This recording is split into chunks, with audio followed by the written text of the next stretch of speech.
Mis estimados alumnos y alumnas, reciban un cordial saludo de parte de quien les habla, el magíster Pedro Almeida, quien está impartiendo con ustedes la cátedra sobre comportamiento y psicología del consumidor.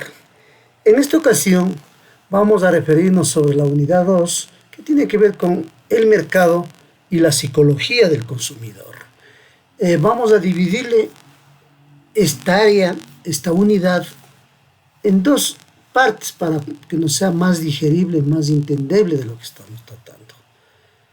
Entonces, en esta ocasión, yo voy a referirme a la motivación, personalidad, percepción del consumidor y a los grupos de referencia y clases sociales. Entonces, voy a invertir el orden. Vamos en primera instancia a ver los grupos de referencia y clases sociales. Por una razón básica elemental, en el cual vamos a partir de un criterio. La gran mayoría de seres humanos, o mejor dicho, todos los seres humanos, siempre tendemos por naturaleza a buscar vínculos, interrelaciones sociales, o en otras palabras, la sociedad es la que va caracterizando o va fortaleciendo la existencia y coexistencia del ser humano como tal. No puede concebirse, no puede entenderse definitivamente un ser humano aislado de los diferentes grupos sociales. Entonces, en estos procesos de interrelación social aparecen varios niveles que caracterizan los tipos de relación social. Uno, por ejemplo, el más íntimo, cercano, es la familia, cuyo fundamento importante en la familia es el amor como tal. Entonces, dentro de la familia, lo que busca o lo que pretende el ser humano es el reencuentro o el encuentro con la felicidad. Y ese es el punto de partida elemental del ser humano. O sea, buscamos satisfacer necesidades, buscamos cumplir objetivos, metas, propósitos nuestros, de nuestra familia, para que nos permita ir sintiendo estas manifestaciones o estos impulsos que ingresan en el ser humano y se expresan como felicidad. Entonces, este es un escenario. El otro tiene que ver con los amigos, pero dentro de amigos hay varias tipologías de amigos. Unos amigos conocidos, ¿no?, distantes. Otros amigos medios, ¿no?, hay un poquitos medios cercanos, pero hay un grupo de amigos a los que se les considera bastante cercanos como tal, con los cuales se comparte experiencias, se puede conversar sobre ciertas temáticas, anhelos, aspiraciones. Con ellos, por ejemplo, hay un sentido en el día a día, incluso de poder compartir vivencias.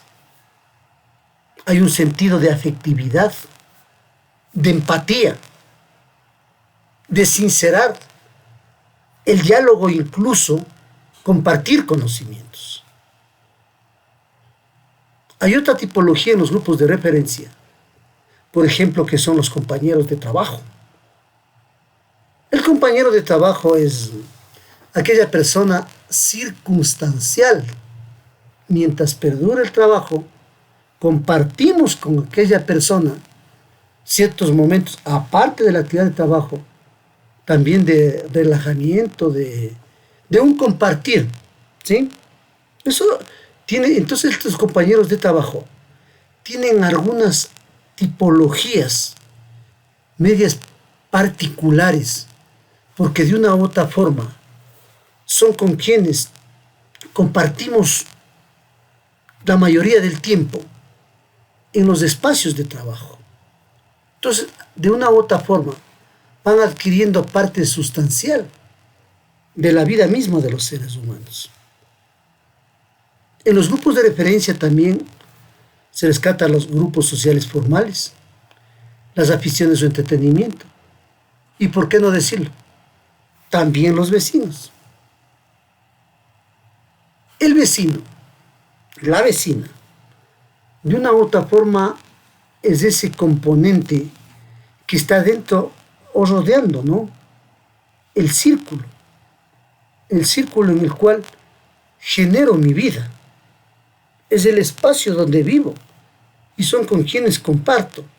Ahí nace el círculo barrial, la dirigencia barrial, las expectativas de los comités pro mejoras y un montón de cuestiones en ese sentido que nos permiten que todos estos elementos, los grupos de referencia, la familia, los amigos, los compañeros de trabajo, los grupos sociales formales, las aficiones o entretenimiento y los vecinos, son los que van confluyendo estos elementos en donde interactuamos y desarrollamos nuestras vidas, ¿no es cierto? En la búsqueda especialmente de cumplimiento de objetivos como tal. Estos grupos de referencia consisten en uno o más personas que un individuo usa como base de comparación o punto de referencia para la formación de respuestas afectivas y cognitivas, así como de sus comportamientos. Los grupos de referencia pueden ser tangibles, es decir, están ahí, intangibles cuando pensamos, ¿sí? En los compañeros, pensamos en las actividades, en la familia, intangibles, pero también pueden ser simbólicos, porque se vuelven en puntos de referencia, ¿no es cierto? O marcan ciertas pautas en el proceso, crecimiento, evolución y desarrollo del ser humano. Los grupos de referencia a los cuales nos estamos refiriendo tienen tres tipologías o tres características básicas o fundamentales. Uno, los análisis de grupo de referencia. Dos, los tipos de influencia de los grupos de referencia. Y tres, la influencia de los grupos de referencia de los productos y marcas. En los análisis de grupos de referencia, estos en primera instancia son grupos culturales, cuyos miembros comparten ciertos significados culturales. Este tipo de grupos de referencia buscan influir en respuestas afectivas y cognitivas de los consumidores, así como el comportamiento de compra y consumo. ¿Sí? Tipos de influencia de los grupos de referencia. Aquí tenemos, transmite información útil a los consumidores respecto de sí mismo, otras personas o distintos factores del ambiente físico como tal. La influencia de los grupos de referencia utilitarios ocurre cuando el grupo de referencia controla, recompensa y castigos de importancia. Los grupos tangibles, la recompensa y castigos pueden ser en lo tangible, lo que decíamos, lo palpable, bonos, ascensos, despidos también en lo psicológico social, miradas de extrañeza, comentarios a espaldas. En otras palabras, es aquella forma o aquel sentido en el cual nosotros decimos obviamos, tomamos distancia, ¿no es cierto? En la influencia en la SER, la influencia de los grupos de referencia de valor de expresión oral puede afectar el concepto que la persona tiene de sí misma. Al identificar ciertos grupos de referencia que expresan significados, deseos, y al afiliarse a ellos, los consumidores pueden adoptar algunos de estos significados y usarlos en la formación del concepto de sí mismo. Influencia de los grupos de referencia en los productos y marcas. Se cree que la influencia de los grupos de referencia en la elección de productos y marcas varía en dos sentidos. Uno, en el grado en el que el producto marca es considerado una necesidad o un lujo. Y dos, grado en el que el objeto en cuestión es conocido para estas otras personas. Hasta aquí. Entonces es importante comprender y concebir que todo lo que hemos hablado de los grupos de referencia, la familia, los amigos, los vecinos, los compañeros de trabajo, de una u otra forma, inciden en los comportamientos de los consumidores. De una u otra forma, unos incidirán más, otros incidirán menos, pero en definitiva son elementos motivadores que están ahí para generar este tipo de respuesta del consumidor hacia un determinado producto. Y cuando en este sentido igual, cuando nos referimos a la cuestión de las marcas, de los productos y marcas, vamos a observar que es el grado en el que el producto marca considerado una necesidad o un lujo, grado en el que el objeto en cuestión es conocido por otras personas. Con estos elementos, ¿cómo actúa el grupo de referencias de marcas? Veamos lo que es la familia. En la familia, gran parte del comportamiento del consumidor, vemos que como unidad de estudio, la familia es una expresión en torno a la familia se generan las unidades de análisis, ¿no es cierto? En realidad, o sea, la familia dentro del mercado genera este sentido de empatía, de motivación del consumidor hacia la tendencia a una determinada marca o producto. Pongamos un ejemplo. En la casa, ¿quiénes inciden para una compra? Por lo general, el hombre conversa con la mujer o los hijos son los que recomiendan, sugieren, piden o solicitan. Papi, mami, tal situación. Entonces la familia se convierte en ese eje importante de influencia al momento de decisiones de los consumidores. El hogar, vean, no hay mucha diferencia. O sea, la familia es esa estructura, si cabe la palabra, en donde están seres humanos, ¿no? Papá, mamá, hijos. El hogar, en cambio, es ese espacio, igual que ese espacio es unidad de vivienda, que tiene sus cuestiones básicas, ¿no es cierto? Donde viven personas que comparten esos espacios de vida como tal, ¿no es cierto? Ese es un hogar, ¿sí? Como tal. Entonces hay una interrelación, una secuencialidad, una homogeneidad incluso en el concepto entre familia y hogar como tal, ¿no es cierto?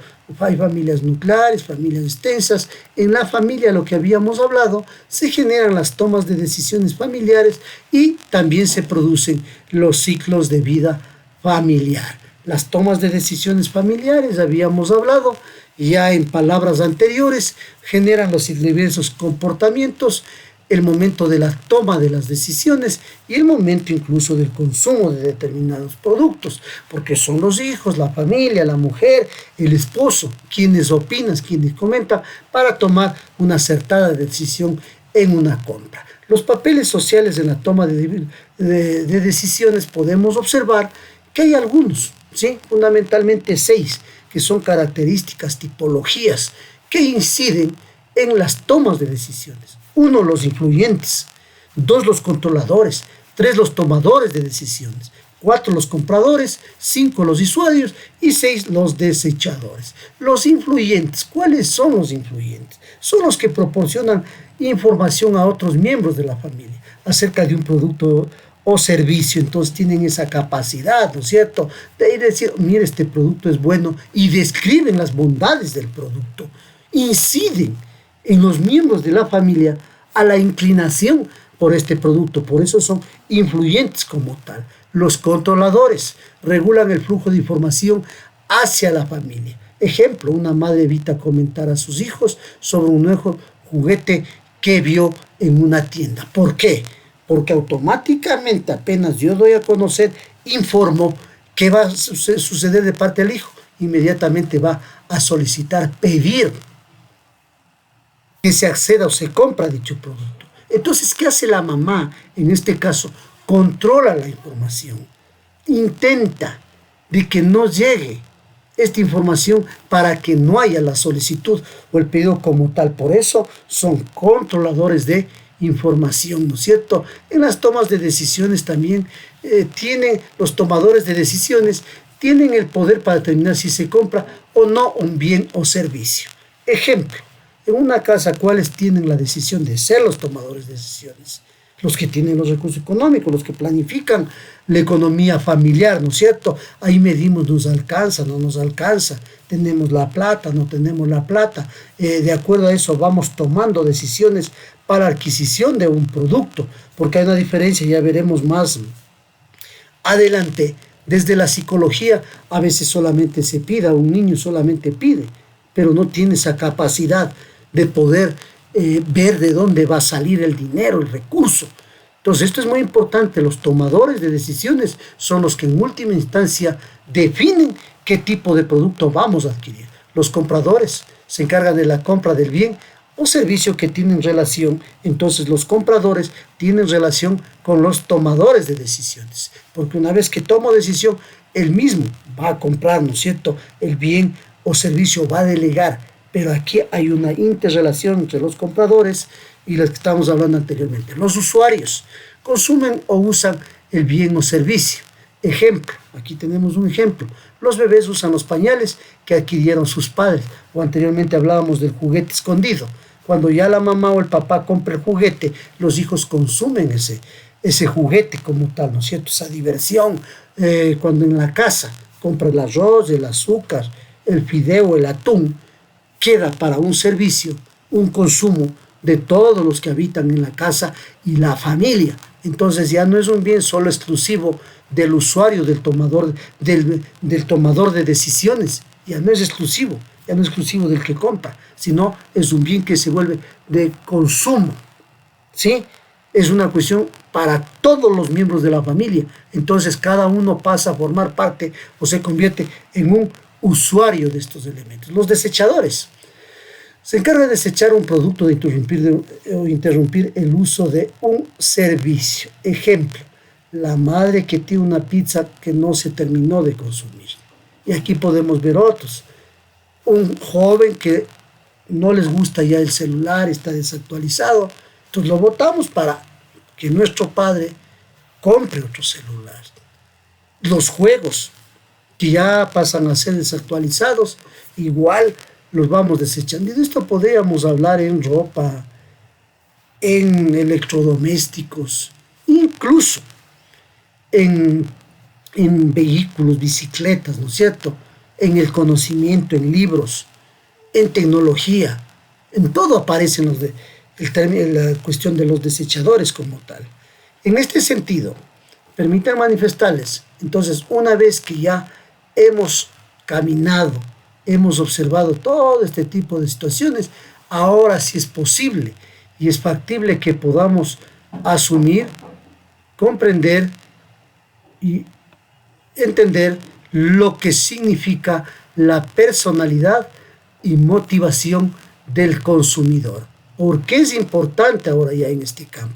Por una razón, y hemos visto los influenciadores, hemos visto prácticamente cómo se da esta cadena de la cual estábamos hablando, ¿no es cierto?, en este capítulo, que tenía que ver concretamente con las tomas de decisiones, el capítulo referente a los grupos de referencia, ¿no es cierto? Entonces, una vez que ya hemos analizado cuáles son los grupos de referencia, ahora sí me parece sumamente importante poder ir definiendo la personalidad, la motivación y la percepción del consumidor. Esto ya es una cuestión innata, propia de cada ser humano. La personalidad son aquellas características psicológicas internas que determinan y reflejan al mismo tiempo la manera en que una persona responde a un medio ambiente. Es una característica específica que distingue a una persona de las demás. Aquí podemos decir entonces que cada persona tiene su propia personalidad.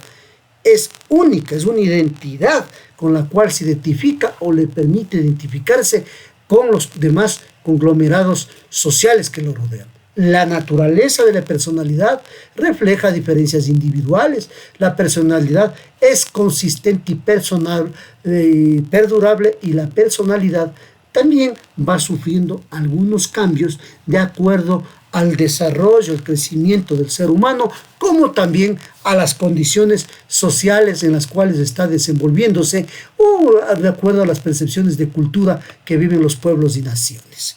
Dentro de las teorías de la personalidad aparecen algunos muy significativos, ¿no es cierto?, como la teoría freudiana, la teoría neurofreudiana y la teoría de los rasgos. Es importante entonces, cuando hablamos de la personalidad, si bien podemos decir que ha tenido una significación, una trascendencia histórica, pero es a partir del proceso de la modernidad, la reflexión del ser humano, de su devenir, de su identidad, que nace este tipo de componentes como tal, o se estudia la personalidad. Sigmund Freud uno de los estudiosos del psicoanálisis que estudió la cuestión del ser consciente, inconsciente y de todo el estudio que tenía que ver con el cerebro, nos plantea aquí que, por ejemplo, que la personalidad son las necesidades o impulsos inconscientes, son el núcleo de la personalidad y la motivación. Y de aquí a futuro nace la teoría freudiana, que tiene que ver ya con las relaciones sociales fundamentales para el desarrollo de la personalidad. Aquí aparecen entonces ya los grupos de referencia, ¿no es cierto? Como tal, la teoría de los rasgos, medición de la personalidad a partir de ciertas características psicológicas específicas. Aquí podríamos hablar de los test psicológicos que van a determinar los rasgos, componentes de cada una de las personas, cómo inciden o cómo confluyen en la personalidad como tal, ¿no es cierto? A partir de esto, nos hablan que la personalidad está constituido por 3 sistemas interactivos. 1, lo que se conoce el ID, 2, el ego, y 3, el superego. Entonces, el ID, ¿qué tiene que ver? ¿Qué es el ID? Es la parte irracional y emocional de nuestra mente. Un bebé recién nacido, por ejemplo, pide su leche y no le importa de dónde el papá saque dinero, tenga o no tenga. Aquí hay una necesidad de comida y el bebé no está pensando si hay o no hay los recursos. En este sentido, entonces el ID que estamos hablando se encuentra en los sentimientos, está en la necesidad, está en ese pedir aquí y en el ahora para cubrir una necesidad o incluso un placer. Ese es el ID. Entonces, es un sistema, si cabe la palabra, mejor dicho, es un elemento, ¿no es cierto?, que está dentro de lo que significa la conformación de la personalidad. El ego es ese sentido paciente que se hace cargo de entender que nuestra mente podemos obtener, ¿sí? Podemos obtener de manera, ¿no es cierto?, consciente y pausada, ¿sí? Eso un poco tiene que ver con el ego. El superego, en cambio, nos desarrolla, ¿no es cierto?, aquellos sentidos, dice, son perfectas y aunque eso es imposible, nos presiona y nos exige hasta el punto que crea una gran ansiedad en nuestra mente. En el superego está nuestra conciencia que determina y nos dice si nuestros comportamientos es malo o bueno. Nuestra conciencia es la que determina las reglas de nuestros comportamientos. A partir de esto, la teoría freudiana nos desarrolla algunas etapas, ¿no es cierto?, de crecimiento, de desarrollo del ser humano, la teoría oral, la teoría anal, la etapa oral, la etapa anal, la etapa fálica, etapa latente y etapa genital. Nos dice que la personalidad de un adulto está determinada por cómo resuelve las crisis que va experimentando en cada etapa. Aquí lo que nos intenta es demostrar esas características que tiene el ser humano en las diferentes etapas de crecimiento y evolución como tal, ¿no es cierto? La teoría neurofreudiana, aquí aparece uno de los grandes expositores del neurofreudianismo, por ejemplo, Alfred Adler, que nos dice que los seres humanos luchan por alcanzar diversas metas relacionadas al estilo de vida, estilo de vida. Los individuos se esfuerzan por superar sus sentimientos de inferioridad, pugna de alcanzar la superioridad. Entonces, una cuestión nata, ¿no? Cuando planteamos objetivos como seres humanos, nos ponemos los grandes retos. De repente generamos sistemas de competitividad interno, como también sistemas de competitividad con los demás, ¿no? Los demás quienes están y nos interrelacionan son los demás grupos humanos como tal. Harry Stack Sullivan. Sullivan es otro destacado miembro académico de la teoría neurofreudiana, que nos dice que la gente siempre intenta establecer relaciones significativas y satisfactorias con otras personas, con el fin de reducir las distintas tensiones como la ansiedad. Aquí, ¿qué nos dice? Por lo tanto, que buscamos relacionarnos, tener amigos casi en el mismo nivel, en la misma condición, ¿no es cierto?, sea intelectual, sea económica, cultural, o lo que nos va identificando como personas afines, ¿sí?, de poder compartir. Karen Horney enfocó su estudio en el impacto de relaciones entre padres e hijos y el deseo que tienen los individuos de llegar a dominar sus sentimientos de ansiedad. Entonces, en conclusión, en la teoría neurofreudiana se aparecen 3 tipos de personalidades. Hablan de los agresivos, que controlan a los demás, desean ser admirados; los complacientes, hacia los demás, desean ser amados; los independientes, se alejan de los demás; dejan de ser libres como tal. Hemos hablado en la teoría de los rasgos, es una cuestión que tiene que ver con la teoría de la personalidad, ¿no es cierto? Con un test de personalidad, mide la personalidad como tal, cualquier elemento distintivo, elemento duradero que distingue a los individuos. Los elementos de la personalidad de marca, personificación de la marca, personalidad y género del producto, personalidad y color. En este sentido, aquí se distinguen algunos elementos, por ejemplo, para la construcción o posicionamiento de la marca, el rojo, por ejemplo, emoción, excitante, caliente, fuerte, el azul, respeto, autoridad, el amarillo, precaución, el café, masculino, informal, natural, el negro, elegante, poder, el verde, naturaleza, fresco, el naranja, informal, el blanco, bondad, pureza, castidad y limpieza. Y así podemos sumar diferentes colores, lo cromático, la cromía, ¿no es cierto?, en la construcción de la personalidad, el color y ante todo en la identificación de una marca como tal. Aquí vemos algunos tipos o características que definen a la personalidad de una marca: la sinceridad, excitación, competencia, sofisticación y resistencia como tal. A partir de todos estos elementos, permítanme decirles entonces, mis estimados alumnos y alumnas, que aquí hemos podido ver los rasgos de referencia, sí, los rasgos de referencia que influyen en la motivación del consumidor, y también la personalidad, cómo se va construyendo para ir definiendo una necesidad, ¿no es cierto?, un impulso hacia un determinado producto, una determinada acción o actitud que tiene el ser humano como tal. Esto ha sido por el día de hoy. Muchísimas gracias a cada uno de ustedes.